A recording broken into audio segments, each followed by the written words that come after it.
Every day we turn on the TV and there's more bad news. Another environmental catastrophe somewhere, or more starving refugees, or innocent victims in war zones. And most of us are busy trying to make ends meet in our own lives, and we see these images and feel helpless to do anything about it. And I think the deep shame we feel about that is paralyzing. It's certainly one of the reasons that we turn away.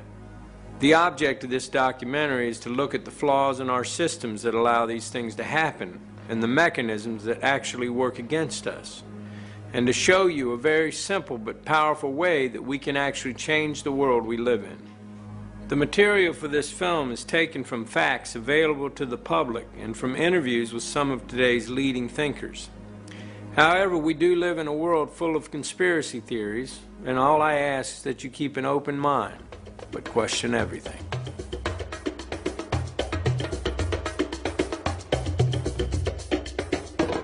Because people have got to know whether or not their president's a crook. Well, I'm not a crook. I did not have sexual relations with that woman.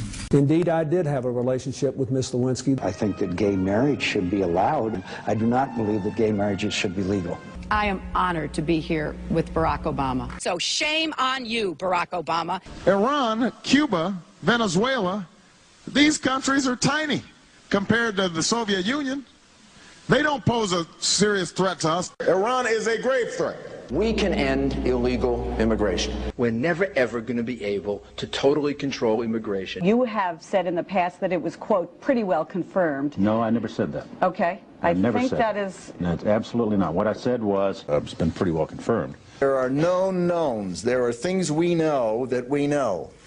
There are known unknowns. That is to say, there are things that we now know we don't know.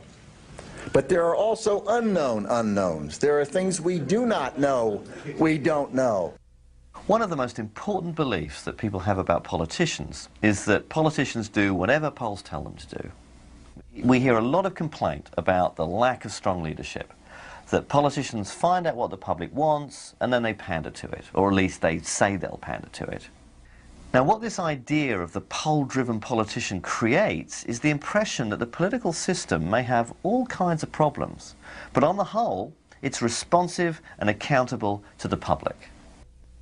So, how do we explain this contradiction between the myth that politicians reflect the public and the reality that on most economic issues, they actually ignore public opinion? Media influence on public opinion has been studied for many years now. We know, for example, that the media often play what's called an agenda-setting role. Public concern about issues tends to follow media coverage of those issues, rather than any changes in the real world. The media create the impression that the American public has a real choice. You can choose Bush or you can choose Gore. The implication being that they're both very different. But on substantive budgetary or economic issues, the differences between them are really on the margins. Both leading Democrats and Republicans support a privatized healthcare system, they support corporate-backed global trade agreements, they support maintaining a Cold War defense budget, and they generally favor the interests of big business. But the media give the impression that Democrats and Republicans represent a broad range of opinion by focusing on civil liberty, non-monetary issues like gay rights or abortion, where Democrats and Republicans really do differ. And this masks the degree of elite consensus. There's a couple of completely logical reasons why our politicians are so similar. The end game for politicians is to get elected.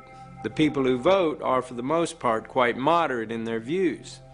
Both parties try to occupy that middle, moderate ground. They are simply responding to that majority in order to get elected. The second reason our politicians are so similar is much more sinister. They answer increasingly to the same master. Thank you so much. We're looking easily at the first billion-dollar presidential election. It's much bigger money than we've ever seen in a presidential election. We define a candidate as being serious or not by how much money they can raise, not by what ideas they have, what their record in public service might have been. It's all about money. We really don't have an election anymore. We have an auction. And What's for sale? I mean, these are interesting questions to ask. Every incoming president rewards big donors with ambassadorships and other honorary appointments like that. There are all kinds of policy issues. Is a big donor rewarded with a place on a federal advisory panel that might have something to do with, say, approving new drugs or environmental regulations? All of these questions about what's for sale. You know, is government for sale? Is the White House for sale? And I think a lot of Americans suspect that it is. The money flows in for a reason, and the reason is not good government. It is completely unrealistic to expect democracy to deliver representatives who will serve the people's interests when so much money is involved. Having so much money in politics gives all the power to those with money. Yes, we are all still allowed to vote, but how free is our choice? The media in the hands of big business will only present us with politicians that will serve their interests. It would be completely illogical for them to do otherwise. It would also be illogical to expect politicians to change a system that puts them in power. But it certainly begs the question, just what kind of democracy do we have? Do you want to live in a democratic society, or do you want to live in the society we have? Which, remember, is not a democratic society and is not intended to be. If you take a course in political theory here, I'm sure they'll teach you that the United States is not a democracy. It's what's called in the technical literature a polyarchy. A polyarchy is a system in which power resides in the hands of those who Madison called the wealth of the nation, the responsible class of men, and the rest of the population is fragmented. That's the way the country was founded. Throughout the history of the world, the rich and powerful have dominated it, and very few people have had any control of their own governments. Most real power in the world is still exercised by those we do not elect. We are still far from governing ourselves. The basis of democracy is the belief that we were all born equal and that equality must be accepted by those in power. But in the attempts to win those rights, many people have been imprisoned and tortured by those who have power and were determined to retain it. No one in power really wants democracy, because democracy would challenge their power structures and their authority. So anyone who comes out with a democratic idea is dismissed as unrepresentative or a troublemaker or an extremist or something. And in this way, the full flow of a public debate about alternatives is being extinguished.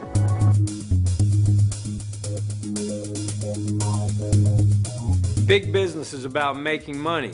That's what big business does well. Governments, however, have to balance the needs of the whole society, including big business, based on ethics and social and moral responsibility.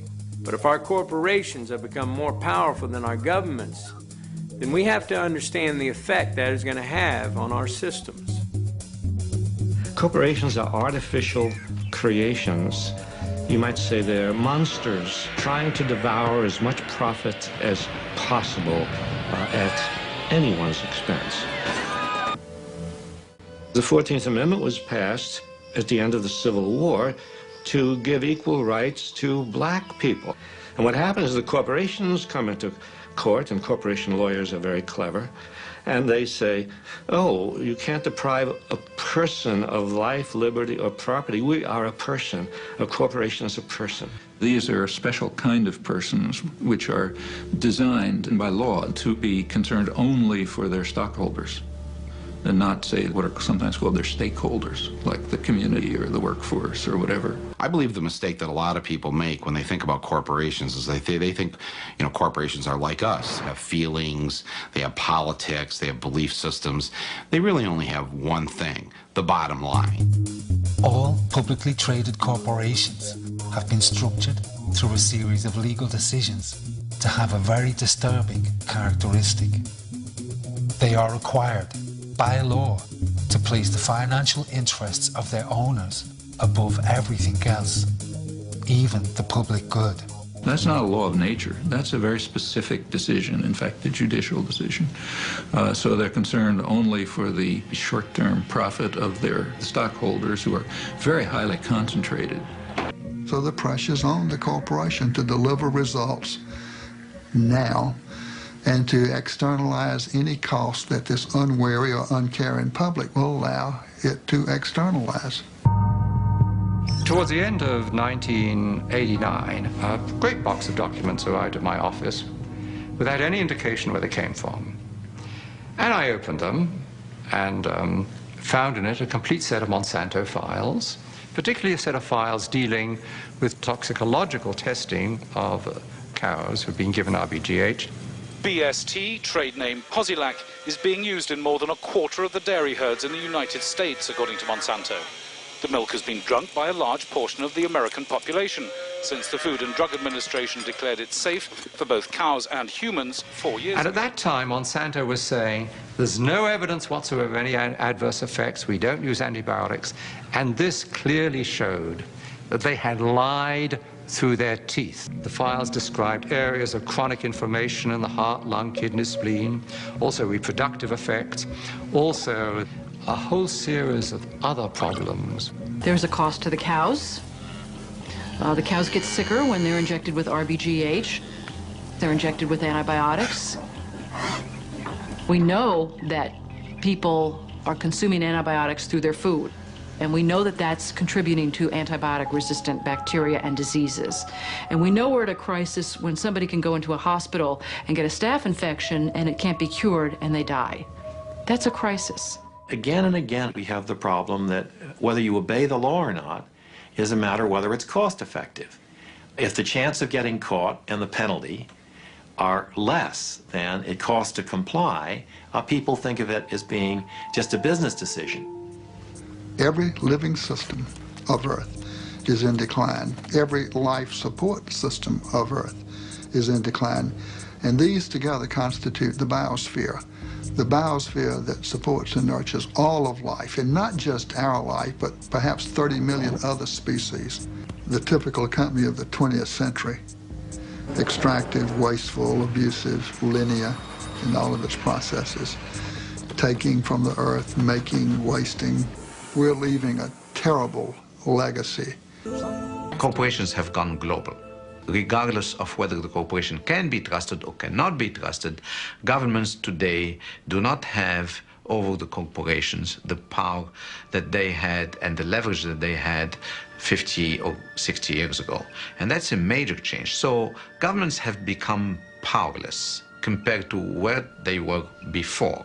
Capitalism today commands the towering heights and has displaced politics and politicians as the new high priests. Corporations, by law, must increase their bottom line. In order to expand, they have to sell more products. Sell more products, they must consume more resources. Even going back 50 years, we could see the effect that this was having on our environment. Today, the effects of pollution and industrialization have multiplied tenfold, and the damage is terrifying. And yet these same corporations still want to drill for oil in the Arctic. Now that's not just morally blind, that's morally bankrupt. Also, corporate expansion into other countries to get those resources is the cause of so much war and conflict, as you will see in this film. We need our corporations to bring us the technologies, many of which already exist, that can help us address the issues we face. And yet, the system encourages a thirst for short-term profit.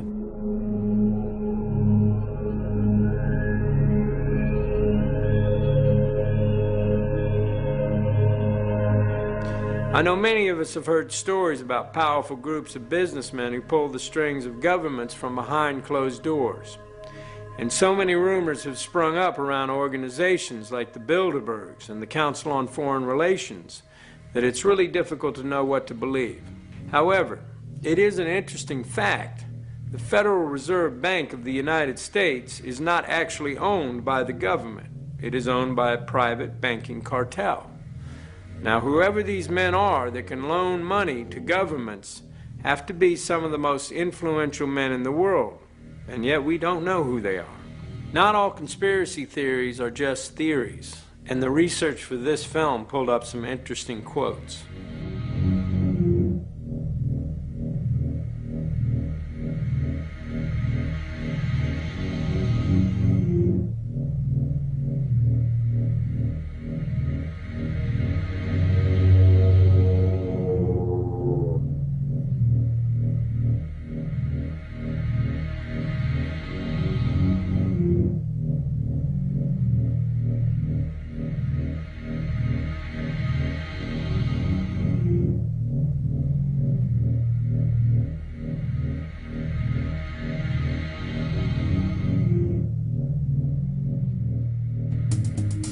Gold is valuable because it is relatively rare. Like gold, the value of money is determined by how much money is in circulation. One would think the power to regulate the money supply that controls our economy and affects our lives in every way would be in the hands of the government of the people. But surprisingly, it is not. The power to control the money supply is in the hands of the Federal Reserve Bank. It is important to note the Federal Reserve is not a government organisation. It is a private banking cartel. The Federal Reserve System is a banking cartel. It's no different than a banana cartel or an oil cartel or the sugar cartel. It just happens to be a banking cartel. Congress, in essence, has ceded total control of the value of our money to a secretive central bank. It's a group of very large and powerful private banking interests. Congress knows nothing of the conversations, the plans, and the action taken in concert with other central banks. The government has given it a monopoly, a virtual monopoly, to create the nation's money supply. But all these actions directed by the Federal Reserve alter the purchasing power of our money. This has significant consequences on our economy and our political stability. Wages never keep up with profits on Wall Street and the banks, thus sowing the seeds of class and discontent. It is bewildering to think that we allow an unelected and unregulated group of private bankers to wield such incredible influence over our society. The truth is that most of us will live from paycheck to paycheck in a continued state of struggle, unable to question a system of finance that keeps us on a constant treadmill. And while most of us struggle to stay ahead, billions of dollars in profits flow into the hands of private bankers at our expense. For this is how the system works. Whenever the government needs money, it requests it from the Federal Reserve. But the Fed doesn't just give the money to the government, it loans the money at interest. Every dollar the government loans from the Federal Reserve Bank has to be paid back with interest. This keeps the government, and as such the people, in a continual state of debt. All of our income taxes are paid back to the Federal Reserve to pay off the debt the government incurs when it borrows money from the Federal Reserve Bank. This is all a matter of public record and easily verifiable should you care to look. The founding fathers of America were well aware of the perils of central banks and sought to prevent them.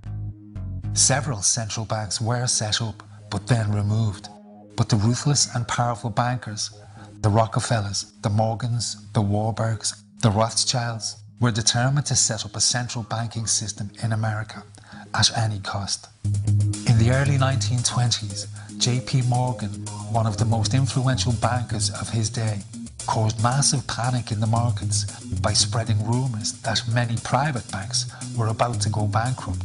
This caused widespread panic. Everyone started withdrawing their deposits en masse, and the banks had to call in all of their loans to try and survive. The hysteria destroyed the markets, and the banking elites, having caused the panic, used it to influence politicians and the public that a central bank would bring stability to the system. At a secret meeting in 1910 at the estate of J.P. Morgan on Jekyll Island, the bankers wrote the Federal Reserve Act. They then gave their considerable financial and political support to Woodrow Wilson on the condition he would support the bill if elected. In 1913, Woodrow Wilson signed the bill into law. He later wrote in regret.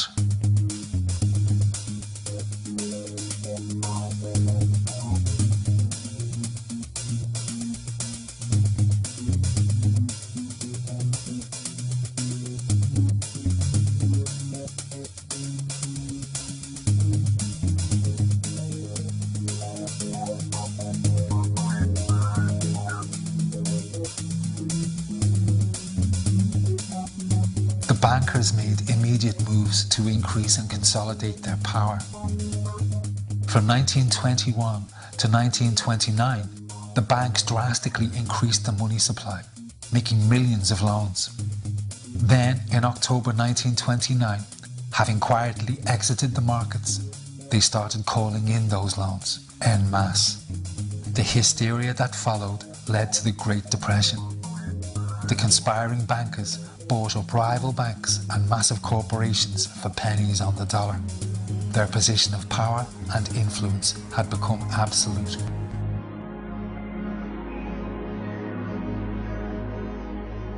We get almost all of our information from the media. If we base our opinions on bad or biased information, then everything we believe is suspect. Political debate today is kept within very narrow boundaries, so the media can present both sides of these narrow positions and give the impression we have a free press. However, to talk about left or right-wing press is to miss a very important point. Whatever message big business wants carried, with whatever slant, the media will carry that story unfailingly. Well, the title is actually borrowed from a book by Walter Lippmann, written back around 1921, in which he described what he called the manufacture of consent as a revolution in the practice of democracy. What it amounts to is a technique of control. And he said this was useful and necessary because the common interests, the general concerns of all people, elude the public. The public just isn't up to dealing with them, and they have to be the domain of what he called a specialized class. Notice that that's the opposite of the standard view about democracy. There's a version of this expressed by the highly respected moralist and theologian Reinhold Niebuhr, who was very influential on contemporary policymakers. His view was that rationality belongs to the cool observer, but because of the stupidity of the average man, he follows not reason but faith. And this naive faith requires necessary illusion. The point is that in a military state or a feudal state or what we would nowadays call a totalitarian state, it doesn't much matter what people think because you've got a bludgeon over their head and you can control what they do. But when the state loses the bludgeon, when you can't control people by force, and when the voice of the people can be heard, you have this problem. It may make people so curious and so arrogant that they don't have the humility to submit to a civil rule, and therefore you have to control what people think. 100 years ago, Sigmund Freud, famous for giving us the science of psychological analysis, suggested that the ideal of individual freedom, central to the idea of democracy, was impossible. He said our hidden desires were too dangerous. Human beings could never be allowed to fully express themselves, that we must always be controlled and would thus always be discontent.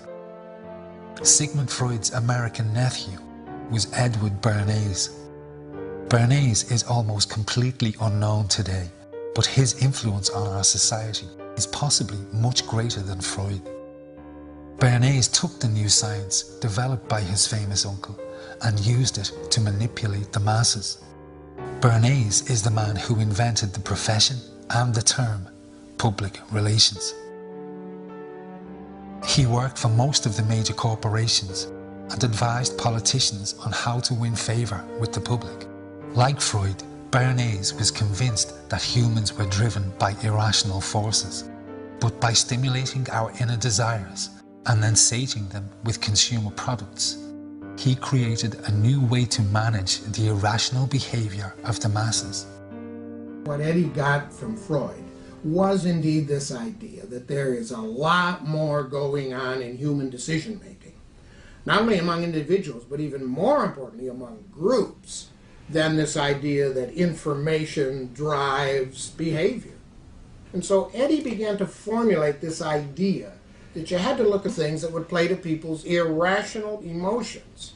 And you see, that moved Eddie immediately into a different category from other people in his field and most government officials and managers of the day who thought if you just hit people with all this factual information, they would look at that and say, oh, of course. There's a psychology of dress. Have you ever thought about it? How it can express your character? You all have interesting characters, but some of them are all hidden. I wonder why you all want to dress always the same, with the same hats and the same coats. I'm sure all of you are interesting and have wonderful things about you, but looking at you in the street, you all look so much the same. And that's why I'm talking to you about the psychology of dress.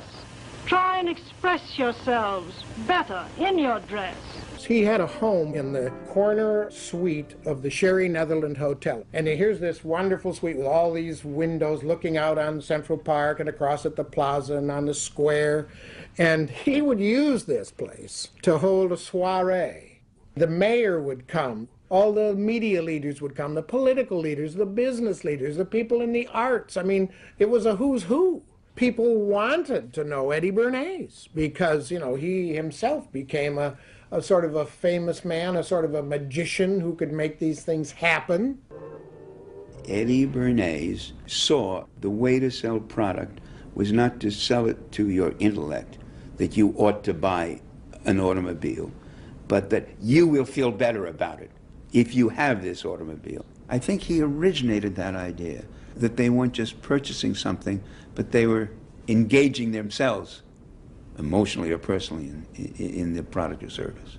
That it's not, you think you need a new piece of clothing, but you'll feel better with the piece of clothing. That was his contribution in a very real sense. We see it all over the place today, but I think he originated the idea of the emotional connect to a product or service. Democracy, to my father, was a wonderful concept, but I don't think he felt that all those publics out there had reliable judgment, and that they very easily might vote for the wrong man or want the wrong thing, so that they had to be guided from above. You appeal to their desires and their unrecognized longings, that sort of thing. That you can tap into their deepest desires or their deepest fears and use that to your own purposes. Many influential thinkers came to believe that the public were incapable of making rational decisions, and that as such, democracy could never work. Walter Lippmann, one of the most influential political writers at that time, argued that if people were in reality motivated by irrational forces, then what was needed was control by the elites to manage what he called the bewildered herd. And this could be accomplished by using psychological techniques to control the unconscious desires of the masses.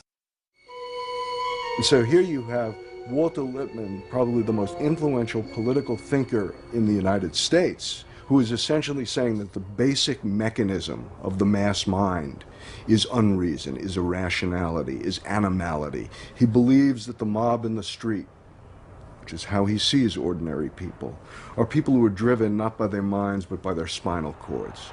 The notion of kind of animal drives, unconscious instinctual drives lurking beneath the surface of civilization.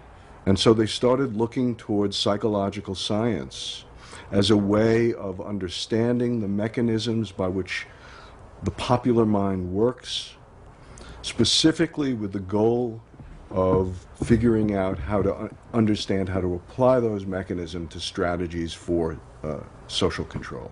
Democracy, at its heart, was about changing the relations of power that had governed the world for so long.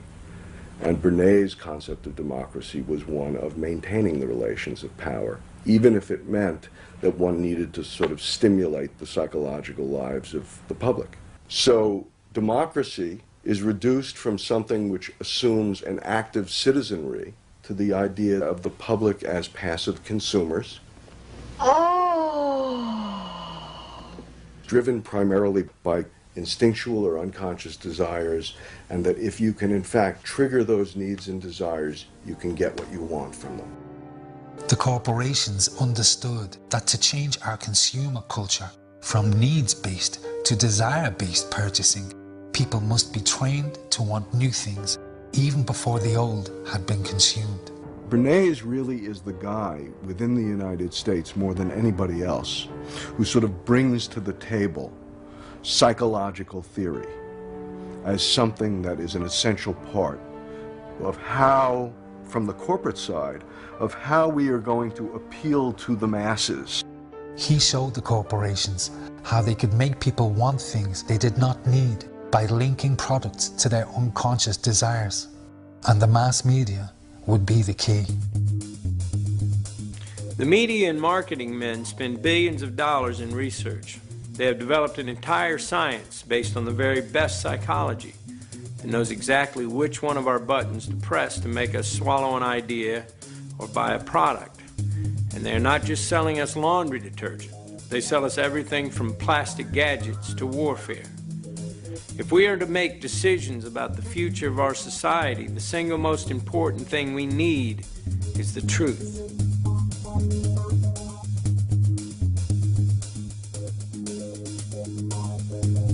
So I would like us to imagine a nightmare scenario. A powerful group of businessmen with access to the White House who control the media and who make obscene amounts of money whenever there's war. In the councils of government, we must guard against the acquisition of unwarranted influence, whether sought or unsought, by the military-industrial complex. President Eisenhower's concern about the military-industrial complex, his words have unfortunately come true. He was worried that priorities are set by what benefits corporations as opposed to what benefits the country. Lockheed Martin and McDonnell Douglas and Boeing throughout America. There are factories, there are corporations that are involved on a daily basis. We have a snapshot in time after September 11th where at least 71 companies that we were able to identify are starting to get contracts to go in Afghanistan and Iraq. All of the top 10 companies had former U.S. officials who had worked in the Pentagon or other parts of the U.S. government on their boards of directors. The Carlyle Group plays in industries and in an area that are heavily influenced by politics. My understanding is they are now the 11th or 12th largest defense contractor, a multi-billion-dollar annual enterprise with an almost obscenely high profit margin. They hire defense experts like Frank Carlucci or Frank Finelli. They hire politicians like George Bush Sr. or James Baker III. And the Iron Triangle is in some ways a uniquely American phenomenon. It's the confluence of the military, big business, and politics. I will name as the next Secretary of Defense the best qualified man in America to carry on CAP's work, Frank Carlucci. When Frank Carlucci came on board, he was coming straight from the Pentagon as Secretary of Defense. A year, 2 years later, the Gulf War hit, and everybody knows that wartime is boom time for the defense industry, and Carlyle made a ton of money. They did very, very well. They really cleaned up. After that, Carlyle said, hey, you know, having these politicians on board is pretty great. I mean, they know things that nobody else knows. They are able to predict trends in global markets, predict trends in political shifts, and in some ways, and this is the sort of the most insidious part, and if you want to be cynical about the Carlyle Group, you have to be concerned about their ability to influence these trends and actually affect change in government policy, which would positively affect their investments. If you have an organization that is able to operate behind the scenes without real accountability, and that same organization has the ability to ruin political careers for people who are a little bit too inquisitive or a little bit too honest, or to shape public thinking, then we have the means for a kind of control globally that is probably unprecedented. So we have this problem here. This is a mysterious, immensely powerful company with virtually no scrutiny. On this February day, as this nation stands at the brink of battle, every American on some level must be contemplating the horrors of war. And yet this chamber is for the most part dreadfully silent. We have a Congress that failed in every way to ask the right questions, to hold the president to account. Our Congress failed us miserably, and that's because many in Congress are beholden to the military-industrial complex. When we're speaking of the United States of America and the concept of democratic representation, I think one of the more important aspects is the concept of informed consent of the people. If you're going to go to war, you lay out the reasons for the war, the justifications for the war, and then you subject it to debate, dialogue, discussion amongst the elected representatives of the people and indeed the people themselves. The defense budget is $750 billion. Profits went up last year well over 25%. I guarantee you when war becomes that profitable, you're going to see more of it. We have a process that it has a seamlessness where the corporate interests that stand to benefit are so intertwined and interwoven with the political forces that the financial elites and the political elites have become the same people. The attack came without warning, and according to a U.S. government source told CBS News that it has Middle East terrorism written all over it. The attack in Oklahoma City appears to have a familiar mark. This was done with the attempt to inflict as many casualties as possible. That is a Middle Eastern trait. The fact that it was such a powerful bomb in Oklahoma City immediately drew investigators to consider deadly parallels that all have roots in the Middle East. ABC News has learned that the FBI has asked the U.S. military to provide up to 10 Arabic speakers to help in the investigation. The so-called independent media in a liberal society like this, in effect, are so lazy and are controlled by interests that are commercial and political at the same time that there is no investigative reporting. It's just basically repeating the line of the government. Only 8 days ago, I concluded a broadcast on the World Trade Center bombing by telling you what senior U.S. law enforcement officials were telling us, that the threat of Muslim extremists operating within the United States is an ongoing danger, something we'll have to live with from now on. And repeating the lines of the people who have the most influence, for whom Islam is a useful foreign demon to turn attention away from the inequities and problems in our own society. So, as a result, the human side of the Islamic and especially Arabic world are rarely to be found. And the net result is this vacancy on the one hand, and these easy, almost automatic images of terror and violence. The situation in the popular media is basically that Muslims are really two things. One, they're villains of one sort, villains and fanatics. And B, many films end up with huge numbers of bodies, Muslim bodies, strewn all over the place, the result of Arnold Schwarzenegger or Demi Moore, Chuck Norris. Lots of films about guerrillas going in to kill Muslim terrorists. So the idea of Islam is something to be stamped out. It's easy to attract attention, and certainly the media's attention, for some of the political reasons that are obvious. I mean, to discredit the Arabs, to make them seem like a threat to the West, to keep the idea around at the end of the Cold War that, you know, there are foreign devils. Otherwise, what are we doing with this gigantic military? The war with Iraq gives us a snapshot in time where we can see the effects of all these powerful influences coming together. They have weapons of mass destruction.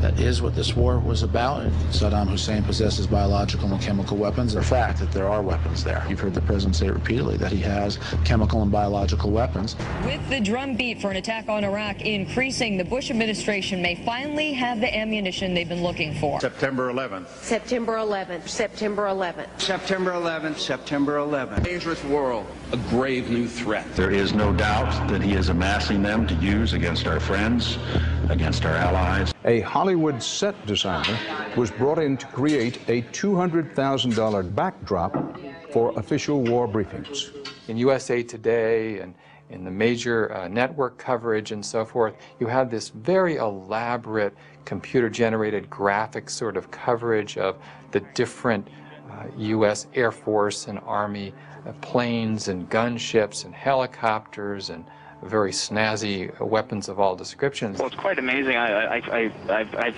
fallen almost in love with the F-18 Super Hornet because it's quite a versatile plane. It's not enough for us to be told to accept this war. We're really encouraged to gain some kind of vicarious pleasure from it.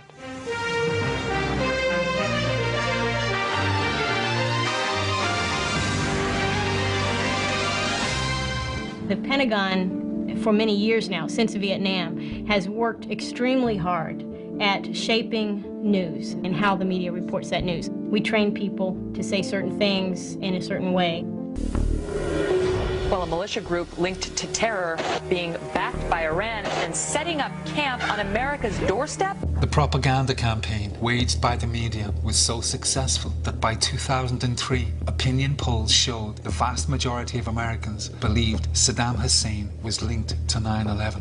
This claim was false.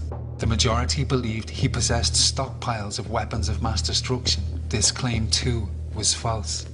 These claims allowed the corporate interests and the administration to frame the attack on Iraq as a justifiable act of self-defense. Lieutenant Colonel Karen Kwiatkowski worked at the Pentagon. She saw firsthand how the intelligence was distorted to win support for the attack. The information in there drawn from fact, you could find bits and pieces of fact throughout, but framed, articulated, crafted to convince someone of what? Well, of things that weren't true. Things that weren't true. 911, Al-Qaeda related to Saddam Hussein, possibly some involvement there. The very things that a year later, President Bush himself denies and feigns his surprise. I don't know why everybody thinks that. We've had no evidence that Saddam Hussein was involved with the September the 11th. Well, I worked in a place where they concentrated on preparing this storyline and selling it. But what they're trying to do is have an Iraq that is a friend to us, not an Iraq that is liberated. This is total bogus. We never intended to liberate the Iraqi people. We intended to liberate Iraq from Saddam and have a footprint, a military footprint there. And we've done that now. We have Kuwait, we have Fifth Fleet in Bahrain, we have a nice base in Qatar, but it's a little too far south. And what do we have? We have 4 bases in Iraq. Beautiful bases. We can hit Syria, we can hit Iran, we can keep tabs on Afghanistan. There's all kinds of things we can do from those bases. The larger picture is being driven by the fact that we're about to hit peak oil worldwide, that there's this sort of emerging global competition between us and China. There's the ongoing economic rivalries between us and Europe. And so Southwest Asia becomes geopolitically a linchpin. The idea that any of the motives that brought us in would have sufficed to get us in if there was no oil in Iraq does not persuade me. The pretext, that is the excuse for going in Afghanistan was about terrorism and Osama bin Laden. In Iraq, it's about weapons of mass destruction and Saddam Hussein. But in the end, neither one of those wars was really about those people or those regimes. It was about securing and solidifying American control over these incredibly important regions of the world. In this case, I was saying we've been lied into this as blatantly as we were lied into Vietnam. And I was saying that a year ago, that is in the fall of 2002, at a time when we did not know that how much they were hyping the evidence or exaggerating the evidence for WMDs, for weapons of mass destruction. To say that in that world that Saddam Hussein, after 10 years of sanctions and the Gulf War, was any threat at all was basically absurd. What you're saying is democracy doesn't matter in America, that this nation, the principles and values upon which we're built, simply is irrelevant, that the president is a dictator who can do anything he or she wants to do, regardless of the will of the people. No, informed consent of the people is a mandatory, not optional, but mandatory requirement on how we are governed and how those whom we elect to higher office operate in our name. They not only want to repeal, revoke virtually all of the progressive reforms of the New Deal and ever since, and really bring us back into essentially unregulated, non-unionized country that existed before the New Deal. I think they want openly to see the president given the power that he was delegated as virtually an open and undated blank check by Congress that simply yields to the president.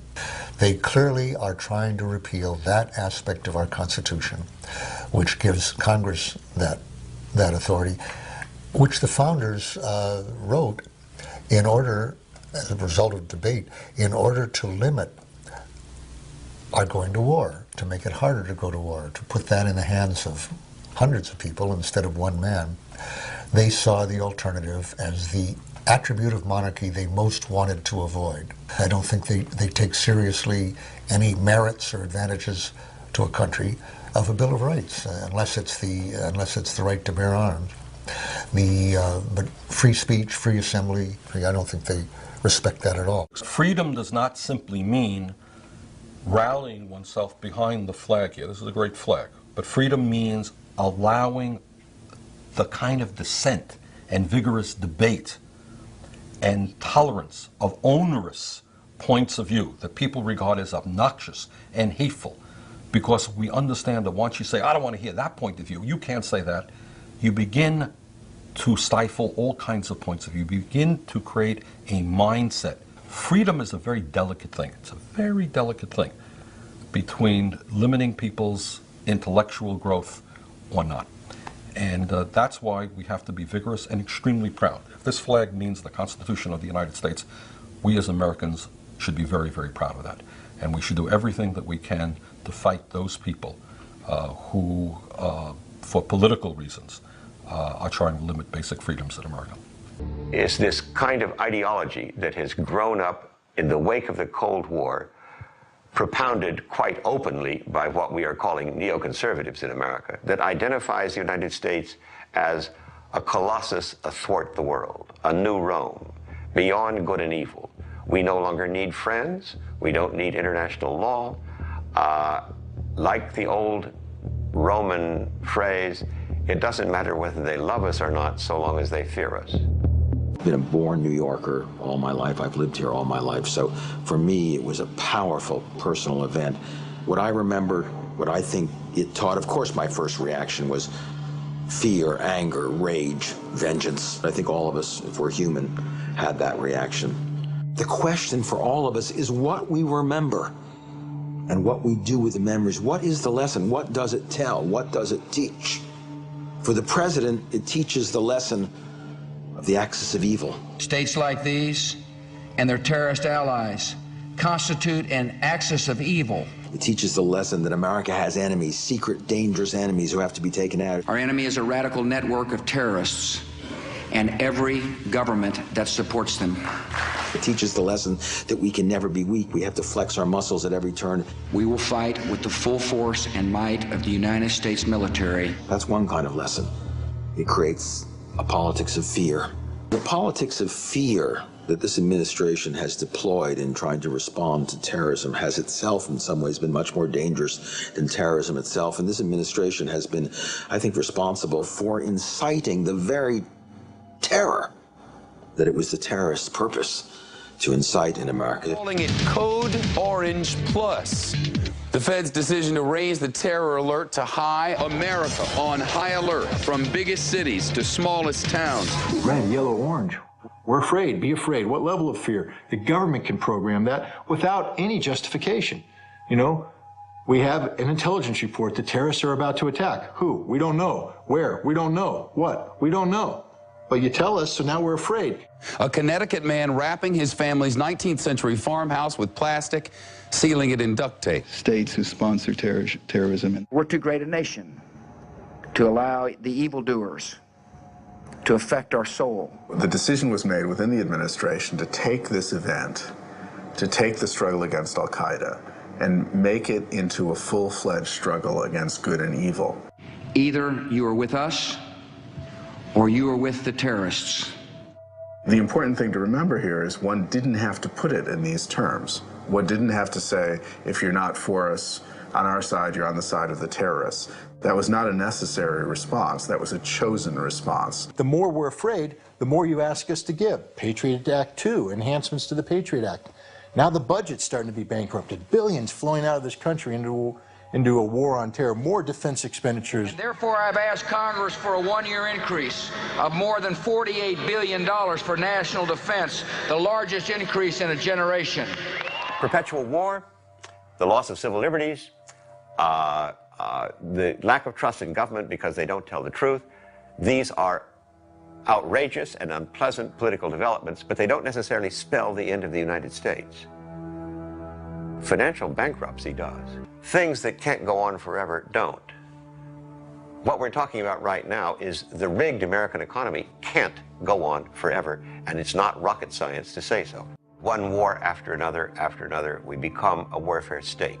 That is, the system is set up to go to war. We're going to find wars. We've already had two major wars, Iraq and Afghanistan. I think the people most without fear on September 12th in America were those working at Ground Zero. They were in the greatest danger, actually, but because they were active, they were engaged. The firemen and the medical officials and the cops who were working there first to find victims, then to find remains and clear the site.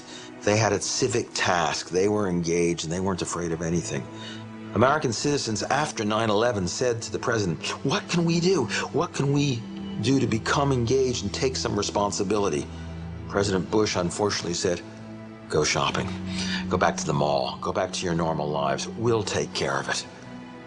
Spectatorship is an invitation to fear. Citizenship is how we fight the politics of fear.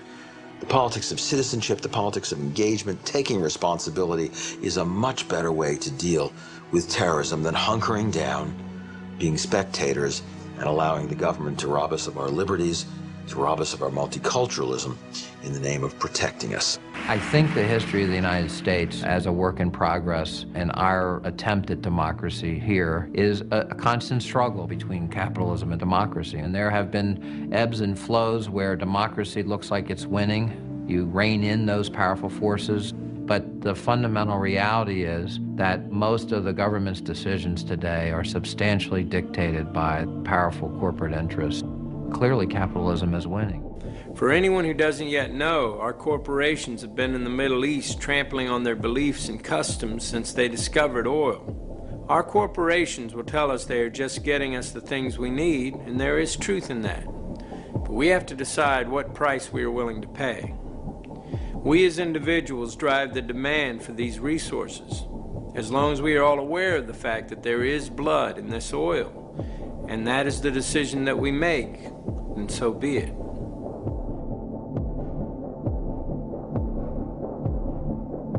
It's completely understandable that people bury their heads in the sand, and if we don't look too closely, life doesn't seem too bad in many areas of the world. But that is going to change, and there are some logical outcomes to the way this system works that will affect every one of us. I was invited to Washington, D.C. to attend this meeting that was being put together by the National Security Agency called the Critical Thinking Consortium. I remember standing there in this room and looking over on one side of the room, and we had CIA, NSA, DIA, FBI, Customs, Secret Service, and then on the other side of the room we had Coca-Cola, Mobil Oil, GTE, and Kodak. And I remember thinking, I am like in the epicenter of the intelligence industry right now. I mean, the line is not just blurring, it's just not there anymore. And to me, it spoke volumes as to how industry and government were consulting with each other and working with each other. An initial news report in the Army Times newspaper last month noted, in addition to emergency response, the force, quote, may be called upon to help with civil unrest and crowd control. Did this surprise you? It did. It surprised me also that Northcom itself was involved in intelligence sharing with local police officers in St. Paul. I mean, what in the world is Northcom doing looking at what some of the protesters are involved in? And you had infiltration up there too. But what we have going on in this country is we have infiltration and spying that goes on not only at the, well, all the way from the campus police practically, Amy, up to the Pentagon and the National Security Agency. We're becoming a police state here. Right now, as we talk, The Fourth and Sixth Amendments to the Constitution, to the Bill of Rights, are dead letters. Both of these bills were written into the Constitution by the Founding Fathers in order to protect the people of America from the government of America. Right now, the right to freedom of speech, the right to free assembly, and the right to a fair trial are no longer protected by law. The result of the Patriot Act, the Military Tribunal Act, and many other bills written in the name of Homeland Security is that almost any action, speech, or protest against the government can be construed legally as terrorism. Your home can be searched secretly without a warrant. You can be arrested with no charges revealed to you. You can be detained indefinitely and tortured without any protection under the law. In 2005, Congress passed the Real ID Act. Soon, we will be required to carry ID cards by law. There are plans to equip these cards with RFID tracking chips that will be able to track your every move. These tracking chips are already in all new passports. Many believe this will eventually lead to the implanted chip, which is already being used in many places in our society. We have a Florida family who are really pioneers in a brave new world. They have volunteered to be the first ever to have microchip identification devices implanted into their body. After 9/11, I was really concerned with the security of my family. I wouldn't mind having something planted permanently in my arm that would identify me. It is not difficult to see a future where we are all locked in to a monitored control grid, where every move and all transactions will be tracked, monitored, and recorded. And if anyone gets out of line, they can just turn off their chip. Could the sense of fear and isolation prevalent in our society allow us to accept totalitarian measures of this nature? And if we become scared enough, might we not even demand them? Has our sense of fear and division detached us from reality? It is not too difficult to imagine that many of our fears are manufactured for us. History shows us that many in power have used fear to manipulate societies. And there are those who would benefit from a totalitarian world government. This is Aaron Russo, a former politician. Next to him is Nicholas Rockefeller, of the Rockefeller banking family. After a long friendship, Aaron Russo eventually ended their relationship, appalled at what he had learned of the Rockefellers and their plans. So he said to me one night, he said that there's going to be an event there, and out of that event, you're going to see we're going to go into Afghanistan, so we can run pipelines from the Caspian Sea. We're going to go into Iraq to take the oil and establish a base in the Middle East, and we're going to go into Venezuela and try and get rid of Chavez. And the first two they've accomplished. Chavez they didn't accomplish. And he said you're going to see guys going into caves looking for looking for people that they're never going to find. You know, he was laughing about the fact that you have this war on terror. There's no real enemy. He's talking about how by having this war on terror, you can never win it because so it's an eternal war. And so you can always keep taking people's liberties away. And I said, how are you going to convince people that this war is real? He said, but the media can convince everybody it's real. I mean, you know, it's just that you keep talking about things. You keep saying it over and over and over again, and eventually people believe it. You know, you created the Federal Reserve in 1913 through lies. You create 9/11, which is another lie. Through 9/11, then you're fighting a war on terror, and now all of a sudden you go into Iraq, which was another lie, and now they're going to do Iran. You know, and it's all one thing leading to another, leading to another, leading to another. Now, I would say to them, what are you doing this for? What's the point of this thing? You have all the money in the world you ever want. You have all the power. I said, you know, you're hurting people. It's not a good thing. And he would say, what do you care about the people for? Take care of yourself and you take care of your family. And then I said to him, what are the ultimate goals here? He said, the ultimate goal is to get everybody in this world chipped with the RFID chip and have all money be on those chips and everything on those chips. And if anybody wants to protest what we do or violate what we want, we just turn off their chip.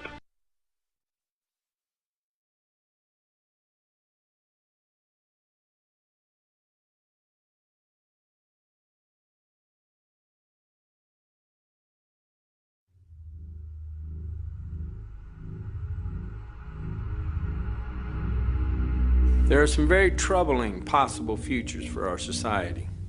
Climate change will displace millions of people, and we'll hit peak oil in 2015. Thereafter, the price of oil will skyrocket. So we'll see supply decrease, and we'll see prices of basic foods and every basic commodity spiral upwards. Our current world population is just under 7 billion, and that figure will double approximately every 35 years. So take a look at where you live. Try to imagine double the amount of people, twice the demand for resources, double the amount of pollution.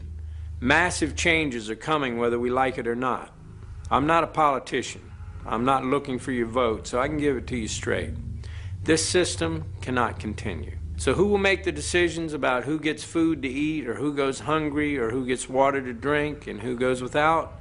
Because the idea of allowing mindless corporations or wealthy elites to make decisions about population control is terrifying. The great heroes of our times, people like Gandhi and Martin Luther King, incredible though they were, could not create change on their own. Only the will of the people can do that, and together we can accomplish anything.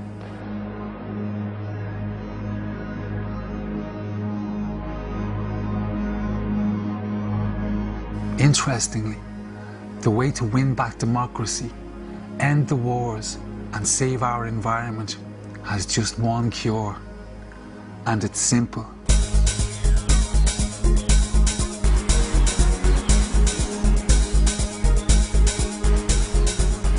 We live in a capitalist system. Everything we do is based on the exchange of money. The media and the advertising men have turned us into obedient little consumers, trying to buy ourselves to happiness in a throwaway society. This creates such a demand on our resources that our corporations invade other countries to get more, causing untold war and conflict. Then, using the wealth and power that we give them, corporations undermine democracy and justice. However, the unlikely and ironic outcome of consumerism is that it makes you, the consumer, all-powerful. The way we use money has more influence in our society than anything else, and the way we choose to spend our money can change everything. No company will continue a practice or a product that you, the consumer, will not buy. It's vitally important that you understand this, because this gives you ultimate power to change the world you live in. Companies are extremely sensitive about you buying their products, because if you don't buy their stuff, they go out of business. That's not something any company is willing to consider. And by choosing to spend your money wisely, you can promote those companies that do business in a socially responsible way. Without saying a word, you will have sent a clear message that they simply cannot ignore. It will be heard, heeded, and acted upon, guaranteed. This is real power.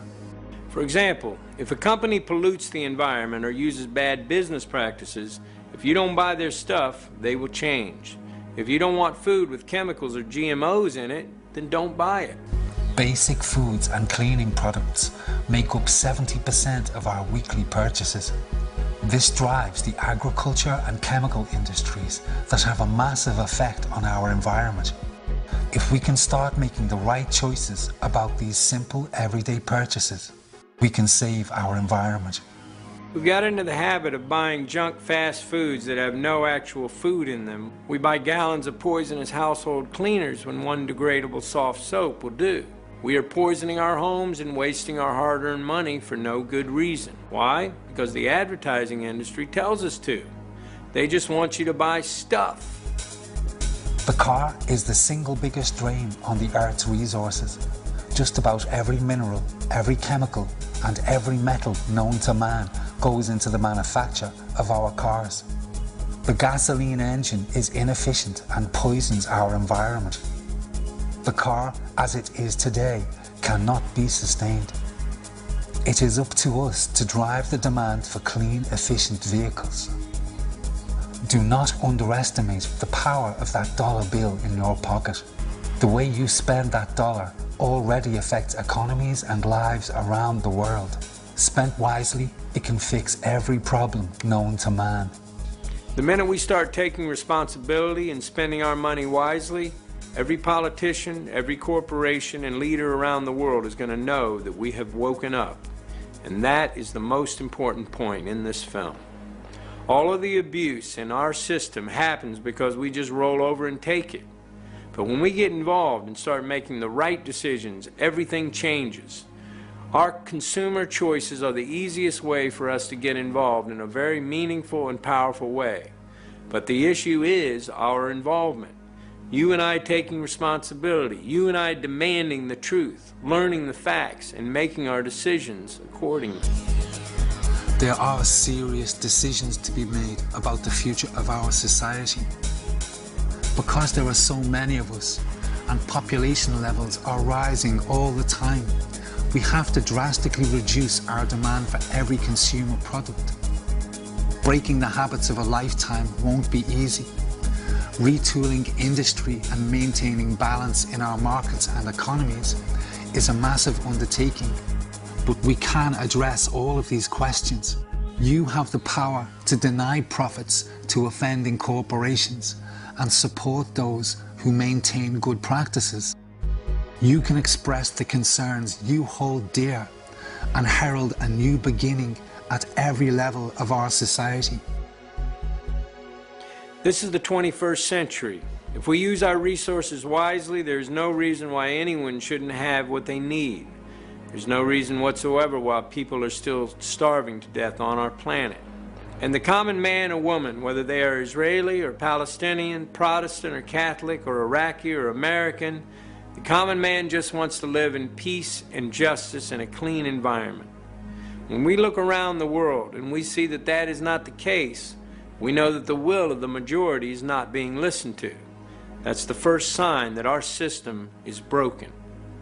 Government won't make these changes for us. Yet again, it is down to the common man. Please don't just watch this movie and turn away. We can fix this system. Go to the website, take that first step towards an incredible future for all of us. Thank you for watching.